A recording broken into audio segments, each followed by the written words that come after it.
Okay guys, what we're going to start to do here is we're going to disassemble the blower housing, and behind the blower housing we have the flywheel housing. We have to take apart a little bit of electrical work that's in here. The armature is tied into the switch right here. We have a heat shield over here, and then we have a flywheel guard over here that we're going to take off. We're going to take a look at this blower housing and how it attaches to the flywheel cup, etc. As we start to disassemble. But that's basically what we're doing right now, is taking apart all of this stuff right here. Before we get into that, I want to make sure I take a few pictures here, because I want to make sure I know where this flywheel guard goes. I want to make sure I know how this heat shield is sitting in here, and I want to make sure I see how the electrical right here, the armature, which is attached to the spark plug holder here, is all sitting in there. Okay.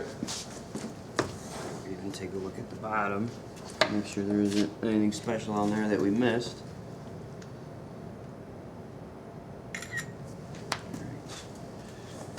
Okay, we're going to pull this off. We have 4 bolts here that's holding it on. For speed, I'm going to use an air ratchet. In the advanced classes, we use more power tools, but most engine repair, especially assembly with anything, is always done by hand. 8mm? 8mm and a little extension. Pull these off.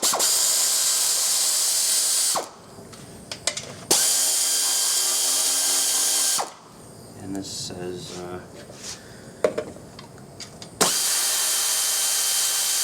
also better for you guys, so you're not sitting here watching us wrench.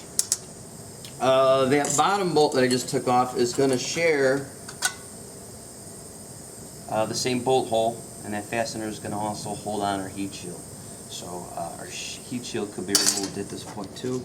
And then I should have one more here at the bottom.